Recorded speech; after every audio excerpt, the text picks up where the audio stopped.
Olá pessoal, tudo bem? Bem-vindos a mais uma aula aqui do Deeper e nessa aula nós iremos falar sobre 4 sinais bíblicos dos tempos relacionados a Israel. O meu nome é Estevão Oliveira e eu vou ministrar essa aula aqui para vocês. Bom, nessa primeira aula, antes de começar falando sobre alguns pontos, alguns sinais bíblicos que a gente pode olhar para Israel para discernir os tempos antes da volta de Jesus, eu preciso dizer que Deus ele fez algumas alianças com a humanidade através da história. Primeiro ele fez uma aliança com Adão no Éden, depois fora do Éden, ele fez uma aliança com Noé, depois com Abraão, depois com Moisés, depois com Davi e então hoje temos a nova aliança em Jesus. Mas é muito importante lembrarmos da aliança que ele fez com Moisés. Com Moisés não, digo com Abraão. Porque é a partir da aliança abraâmica que tudo se desenvolve. E é a partir dessa aliança que nós conseguimos enxergar o Senhor fazendo as suas promessas para o povo de Israel e também o cumprimento dessa promessa vai culminar na volta de Jesus. Quando Deus ele faz a promessa para Abraão, ele promete um povo, uma terra e uma bênção. O povo de Israel e nós como igreja hoje enxertados nessa oliveira que é Israel, somos o povo de Deus. Ele também prometeu uma terra, a terra prometida de Canaã, um lugar geográfico onde o povo de Deus habitaria no reino de Deus estabelecido na terra. Só que através de toda a história da humanidade, nunca essas três coisas estiveram juntas, porque a bênção é o próprio Jesus. Então, o cumprimento da promessa abraâmica será no reino de Jesus, quando ele voltar aqui para a terra, pois aí sim nós vamos ter um povo, vamos ter uma terra e vamos ter uma bênção. Outra coisa também que precisamos falar é que em Êxodo acontece um casamento, uma cerimônia de casamento. É por isso que os apóstolos, eles olhavam para Deus como um Deus de amor, porque em Êxodo eles veem Deus ele cortejando o povo de Israel, demonstrando que ele seria o provedor, aquele que iria suprir as necessidades deles, iriam proteger eles, e aconteceu uma cerimônia literal de casamento judaico em Êxodo 20, em que Deus colocou o povo debaixo de uma nuvem, né, debaixo de uma tenda, ele proclamou os votos dele, que são os 10 mandamentos em voz alta, eles ouviram, o povo se purificou antes de se achegar a Deus. Então, todo o ritual de casamento judaico da época foi estabelecido, inclusive até o sinal da aliança, que é o sábado, e até mesmo o testamento, né, que seriam as tábuas escritas nos 10 mandamentos. Então, Deus ele se casou literalmente com o povo de Israel. E o nosso Deus, o Deus das alianças, como eu disse, ele é um Deus fiel, e ele não quebra suas alianças, e ele é fiel e fiel até o fim, não só a nós, gentios hoje que não somos judeus, mas também ao povo judeu. Deus ele não vai jogar para fora, não vai tirar Israel do seu plano, muito menos abandonar eles, porque se Deus através da história da Bíblia que nós lemos, não abandonou Israel em nenhum momento, porque ele iria abandonar justo agora, no momento mais crucial de todos, que é entre a primeira vinda de Jesus e a segunda vinda de Jesus. Agora, quero dar um pequeno panorama de tudo que nós iremos falar. Primeiro, a gente vai falar que as escrituras a respeito do fim dos tempos, elas são centradas em Jerusalém. Jerusalém é como se fosse o termômetro do mundo. Quando as pessoas mexem com essa cidade, com a cidade do grande rei, muita coisa acontece. A segunda coisa é que o renascimento do Estado de Israel e o retorno do povo judeu à sua terra é um grande sinal profético da volta de Jesus. A terceira coisa é que o templo, as leis do sábado, a língua hebraica sendo restaurada e as forças armadas, até mesmo de Israel, são sinais bíblicos da vinda de Jesus. Outra coisa, a salvação de Israel também é um sinal para nós discernirmos os tempos. A controvérsia mundial, a perseguição e o antissemitismo crescendo entre as nações também é um sinal bíblico. e a gente também vai ver que a verdadeira igreja estará do lado de Israel, será pró-Israel, será a favor a eles. E já iniciando aí, falando sobre as escrituras serem centradas em Israel, né? Quero ler aqui o ponto A do nosso esboço. As escrituras, nas escrituras, Israel e Jerusalém são o ponto de referência para discernir o cronograma de Deus para os seus planos no tempo do fim. Seu propósito do fim dos tempos é centrado em Jerusalém. Seu calendário profético ou planos do fim dos tempos avançam particularmente relacionados ao fato de Israel entrar na terra prometida, vivendo em Jerusalém, né, sobre a jurisdição de Israel, com um templo em funcionamento.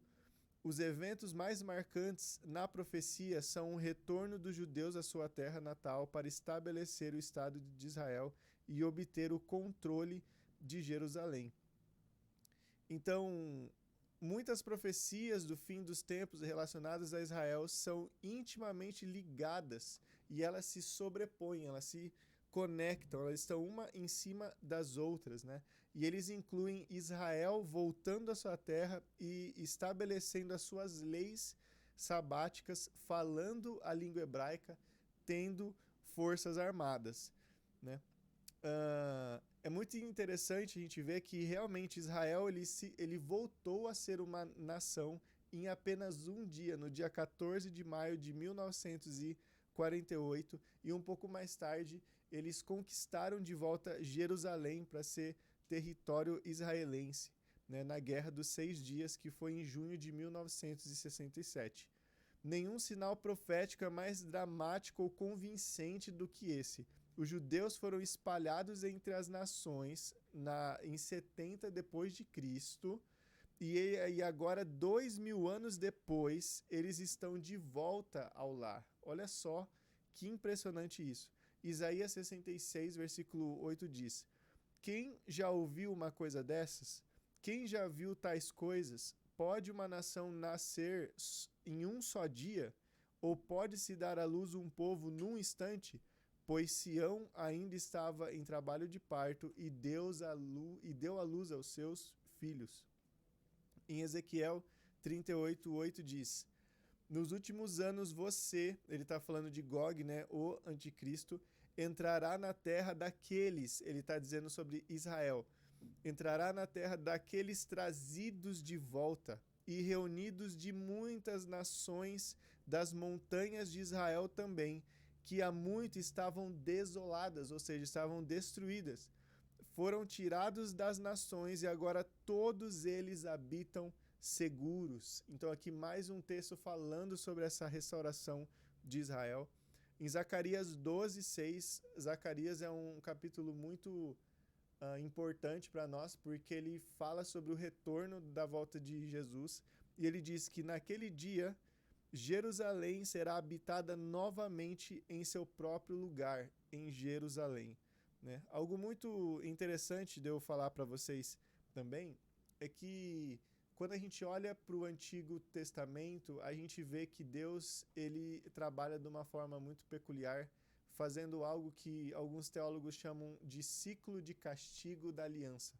Não sei se vocês lembram em Deuteronômios, quando o povo cumpria a bênção, eles cumpriam a aliança, eles obedeciam os mandamentos, existia uma bênção sobre eles. Mas se eles desobedeciam, existia uma maldição sobre eles. E essa maldição que é o ciclo de castigo, porque esse ciclo de castigo ele sempre aconteceu da mesma forma. A gente vê ele se repetindo várias vezes à medida que Israel foi rejeitando a Deus.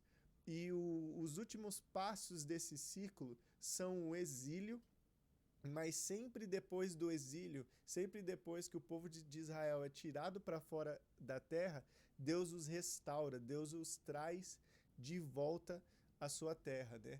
Agora, Israel voltou para sua terra. Hoje mesmo existe uma nação chamada Israel, eles estão lá. Mas antes que venha o grande e terrível dia do Senhor, a gente pode ter a certeza de que mais uma vez eles serão exilados da terra numa guerra, mas na volta de Jesus eles serão recolocados de volta à terra, cumprindo a promessa a Abraão. Outra coisa que a gente consegue ver para que a gente discirna os tempos é a questão do templo e as leis do sábado, a língua hebraica sendo restaurada e as forças armadas, né? A gente consegue ver em algumas palavras proféticas que esse templo em Jerusalém que foi destruído, ele será reconstruído, né? E haverá sacrifícios nessa época, né? A gente vê aqui em Mateus 24:5, Malaquias 13:14, 2 Tessalonicenses 2:4, Apocalipse 11, Apocalipse 13, Daniel 9, Daniel 11, Daniel 12. A gente vê vários textos falando sobre essa restauração, né, desse templo que acontecerá antes da volta de Jesus, né? Hoje em dia há um movimento muito forte em Israel pró a reconstrução deste templo, porque os judeus hoje, existem os judeus messiânicos e os judeus que não são messiânicos. Existem aqueles que acreditam em Jesus da mesma forma como nós acreditamos, eles são irmãos nossos na fé, eles fazem parte da igreja de Deus, mas também existem aqueles que não acreditam que Jesus era Deus e que ele é o Messias. E eles acreditam que o perdão dos pecados está somente nos sacrifícios, mas esses sacrifícios não podem acontecer em qualquer lugar, como você mesmo sabe. Na Bíblia, Deus recomendou que eles fossem feitos num templo. Então, esse povo que acredita nisso está sem perdão por milhares de anos. E eles querem muito que esse templo seja reconstruído para que o perdão de pecados volte sobre eles. Então, muito por parte deles e por parte de outras pessoas, está surgindo esse movimento de reconstrução do templo.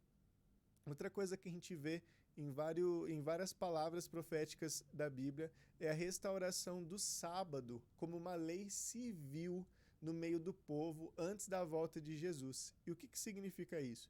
É que o sábado seria estabelecido como uma lei nacional. E hoje realmente isso acontece, né? Em Apocalipse 13, os versículos 15 e Apocalipse 18 também diz, né? Em Mateus, no sermão escatológico de Jesus, nos versículos 15 a 20, ele diz o seguinte: quando virdes a abominação da desolação, que é a linguagem que Daniel também usa para o reino do anticristo sendo estabelecido, ele diz: então fujam os que estiverem na Judéia, orai para que a vossa fuga não se dê no inverno nem no sábado. Ou seja, no momento dessa fuga, quando a abominação da desolação vier sobre o povo de Israel, o sábado estará acontecendo como algo civil entre a população. E nisso a gente consegue ver também que o sábado é um sinal para nós, né? Outra coisa é a restauração da língua hebraica. Por 2000 anos, como eu disse, Israel esteve longe da sua terra natal, mas por incrível que pareça, a língua foi preservada e hoje eles falam hebraico lá. Em Sofonias 3:9, muitos teólogos acreditam que esse versículo tem a ver com isso, de ligação com o povo voltando a falar a sua língua materna, né?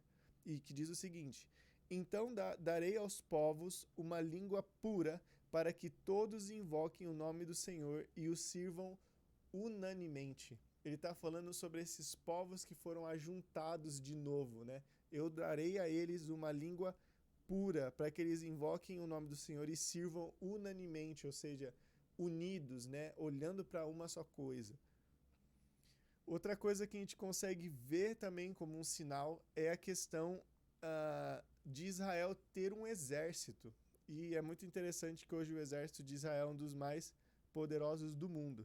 Em Zacarias 9, em Zacarias 10, em Zacarias 12, a gente consegue ver que Deus ele vai estar ajudando a força militar de Israel, capacitando eles como o exército de Davi para lutar contra o exército do anticristo no momento crucial, antes da volta de Jesus. Zacarias 10:5 diz: Eles serão como valentes, que pisam seus inimigos na lama das ruas na batalha. Eles lutarão porque o Senhor estará com eles. Zacarias 12, dos versículos 6 ao 8, como eu disse, é um versículo que fala, é um capítulo, que fala sobre a volta de Jesus. Ele diz: naquele dia, farei dos governantes de Judá como um braseiro na pilha de lenha. Eles devorarão todos os povos ao redor. Naquele dia, o Senhor defenderá os habitantes de Jerusalém. Aquele que for fraco entre eles naquele dia será como Davi. Então aqui nós vemos o Senhor ajudando o exército de Israel a lutar nessa guerra antes da volta de Jesus. Outro sinal muito importante antes da volta de Jesus é a salvação de Israel. Em Romanos 11, a gente consegue ver um versículo fantástico que diz a nós que todo Israel será salvo por causa da plenitude dos gentios. E o que será que isso significa? O que será que nós podemos tirar disso para as nossas vidas hoje? Bom, nós vamos ver isso na próxima aula. Então, assista a segunda aula e esteja junto com a gente. Até mais!